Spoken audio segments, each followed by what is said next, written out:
Good day everyone and welcome back sa lahat ng gusto matuto, hawa mataya. Our topic for today is an application of fundamental theorems of proportionality. At nasa quarter 3, week 5 na tayo ng ating modules. Ngayon, as you kita sa first slide natin ng mga figures, yan yung mga balancing na tinatawag natin na yin and yang. Lahat ng ito ay proportion. So, paano natin sisimulan ng lesson na to? Let's start with the vocabulary first. Ayan. When we say ratio, it is used more quantities. Like for example, B is to G. Ano tong B? Ito yung boys at girls.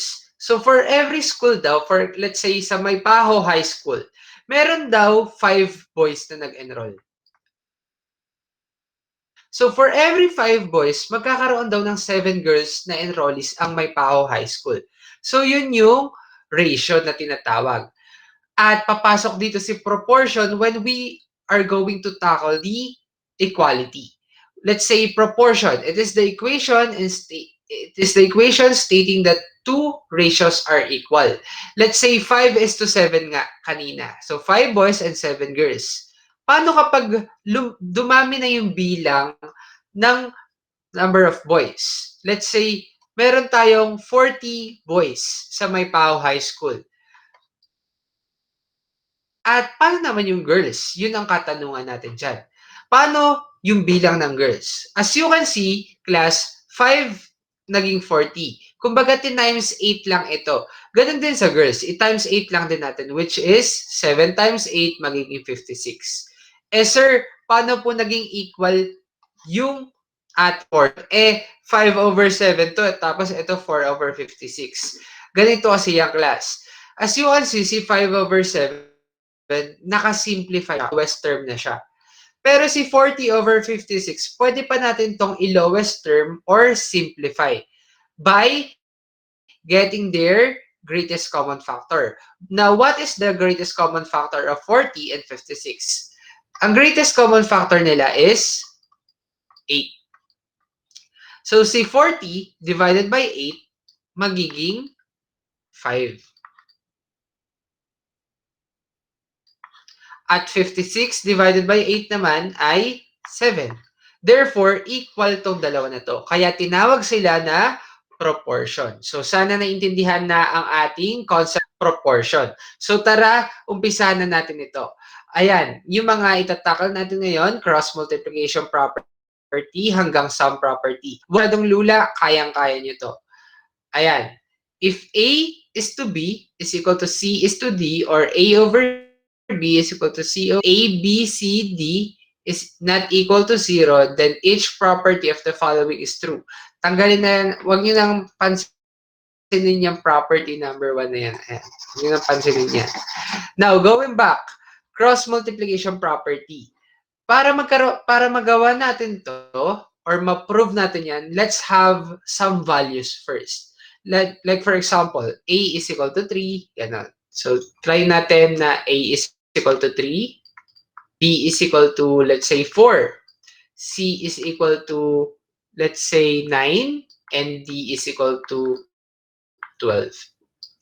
Now, according sa cross multiplication property, ang AD daw natin na A equals sa CB. Ngayon, gawin muna natin proportion tong value. So, paano gawin natin proportion yan? A over B is equal to C over D. Yan. So, 3, 4 is equal to 9 over 12. Sir, paano po naging equal yan? Di ba kapag ni-lowest term niyo to class, si 9 over 12, which is GCF nila is 3, si 9 divided by 3, 12 divided by 3 ay equal sa 4. So, equal pa rin itong dalawa na to. Now, going back sa cross multiplication property to CB, yun ang gagawin natin dyan. So, ito yung A natin, yung 3. At yung B naman natin dito is yung 4. C naman natin dito is yung 9. And D ay equal sa 12. Now, sabi sa cross multiplication property, AD or A times D. A times D Ayan. 3 times 12 ay equal sa 36. Equals CB. C times B. 9 times 4 ay equal sa 36. Now, therefore, na-prove natin ng tama na proportion ang AD at CB dahil 36 is equal to 36. Now, paano naman tong alternation? Sa alternation class, A over C is equal to B. Ano yung A natin dito? 3. Tapos, ano naman yung C natin dito? 9. Then, equal sa, ano yung B natin? 4. Ano yung D natin? 12. Paano naging equal yan, class? Kunin natin yung GCF ng 3 at saka 9. Ang GCF ng 3 at saka 9, 3, or greatest common factor nila. So, 3 divided by 3 ay equal sa 1. 9 divided by 3 ay equal sa 3. 4, ano ang GCF nila? 4. So, 4 divided by 4 ay equal sa 1. 12 divided by 4 ay 3. 1/3. Therefore, proportion ang alternation property natin. Now, punta tayo sa inverse property. Sa inverse, over A is equal to D over C. Paano nga yun yan? So, B, ano ang B natin? 4. Ano ang A natin? D over C. 12 over 9. Binaliktad lang. Inverse nga eh. So, 4 over 3, nasa lowest term na siya. Pero 12 over 9, kailangan natin itong isimplify. Ano ang GCF or greatest common factor ng 12 at saka 9? Ang greatest common factor nila is divided by 3 ay equal sa 4. 9 divided by 3 ay equal sa 3. So, 4/3 is equal to 4/3. Punta na tayo sa addition property. Sa addition property, A plus B is over B is equal to C plus D over D. Ang A natin dito, 3, di ba? 3 plus, ano yung B natin? 4 over, ano ulit yung B? 4. Ito sa C plus D. Ano ang C? 9 plus D, 12 over D. 12 ulit. 3 plus 4 ay 7. Tapos 9 plus 12 ay equal sa 21 over 12. Now, get the GCF of 21 and 12. What is the GCF 21 and 3? 21 divided by 3 ay equal sa 7. 12 divided by 3 ay equal sa 4. Therefore, is equal to 7 over 4. Now, subtraction property. Kung mapapansin nyo, class, pinalitan lang yung symbol natin or yung operation natin. So, balitan na lang natin to. 3 minus 4, tapos 9 minus 12. 3 minus 4 ay negative 1 over 4 equals 9 minus 12, negative 3 over 12.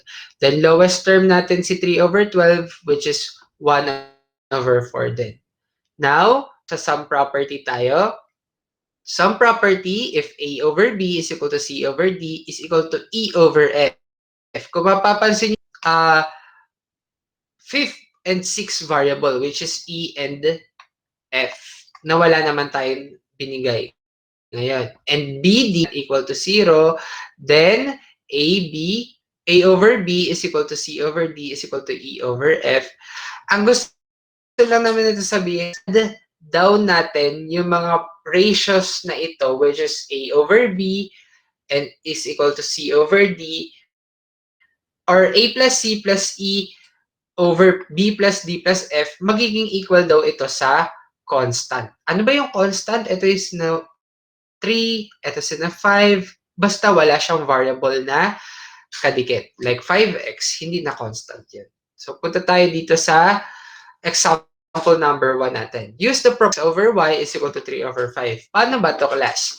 Sobrang dali lang nito. More on analyzation and observation lang to. Si y over 5 plus, as you can see, si y, denominator siya ng first ratio. Where si 5 naman, denominator siya ng second ratio natin. So, ang gagawin dito, ano ba yung y natin? Ano yung nasa taas niya? X. So, x over 3. Ganun lang siya. So, mas mauunawaan nyo to sa second example natin. 3 over x. Ano to 3 over x? Ito yung siya sa second ratio. At ito naman yung denominator natin. Nasa first ratio. E di ganun lang din gagawin natin. Ito yung equal natin, 5 over 3. Observation lang talaga to. Y over X. Inverse lang to, class. Pinagbaliktad. So, X over Y, binaliktad naging Y over X. Ganun din to. 5 over 3. Baliktad rin lang natin. Ano yung X natin dito, class? Yung X natin ay equal sa 3. So, 3 plus, ano yung Y natin? 5. 3 plus 5 over 5. 3 plus 5 ay equal sa 8 over 5. Therefore, 8 over 5 ang 5. Alright, so proceed na tayo sa second lesson natin, which is find the value of X in the following proportions. Cross multiplication lang to, class. 4 times 6 ay equal sa 24. Equals 2 times X ay equal sa 2X. Now, ano ang main goal natin dito? Ang main goal natin is to find the value of X. Hindi 2X, hindi 3X, hindi 4X, hindi 5X, at lalong hindi 100X. Ngayon, paano natin kukunin, paano siya magiging 1X? Para maging 1X, itong 2X, i-divide natin sa sarili niya. Which is, i-divide natin both sides by 2. So, over 2, over 2. 24 divided by 2 ay equal sa 12 equals 2x divided by 2 ay equal sa x. Therefore, ang value ng x natin ay 12. X is to 5 is equal to 6 is to 10. Paano to ngayon? I-convert natin siya into proportion na fraction. X over 5 then equals 6 over 10. Then, cross multiplication lang ulit. Gawin natin. 5 times 6, 30. Equals 10 times x, 10x. Sir, bakit parang binaliktad nyo ngayon? Nagkabaliktad yung multiplication dahil okay lang naman yun. Sinadya talaga natin yan para mas ma-emphasize natin na kahit ano ang unahin nyo sa pagganito ba or pagganito bang butterfly.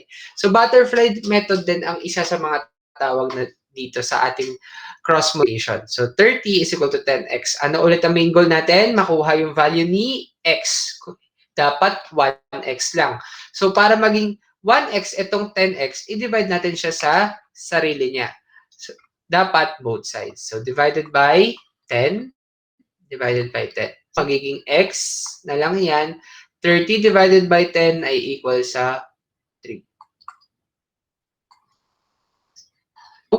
X. Alright, punta tayo dito sa last example natin. X plus 3 over 4 is equal. Ganun lang ulit. Butterfly method tayo. So, x plus 3 ay x plus 3 times 2. Ganun lang. So, 2 times x plus 3 equals 9 times 4, which is 36. 2 times x, 2x. Positive 2 times positive 3, positive 6 equals 36. Rewrite natin dito, 2x plus 6 equals 3. So, para makuha natin yan, or para ma-solve natin to, class, 36 pala, sorry. Para ma-solve natin to, class, we have to evaluate first. Yung mga pwedeng i-evaluate. So, tsaka 36, pwede naman to. Pero medyo magkalayo sila, class. So, i-transpose natin si positive 6 sa right side. Ayan. So, copy lang natin si 2x, then equals, copy yung 36.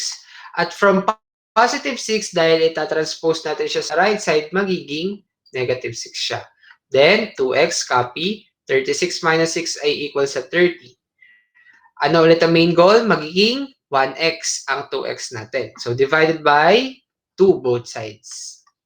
Cancel, copy yung x. 30 divided by 2 ay equal sa 15. Therefore, x is equal to 15. Ayan, so math saya drill tayo.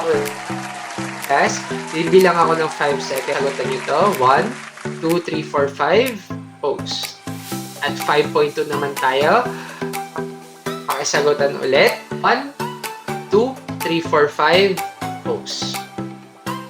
Alright, so congratulations sa mga nag-try. I hope na nakakuha kayo at least ng perfect score, or let's say kahit isa lang sana ang mali ninyo. At dito naman, ang ating sagot ay k is equal to 10 and k is equal to 22. So, dito na nagtatapos ang ating lesson for this quarter 3, week 5. Good luck modules and happy learning sa ating lahat.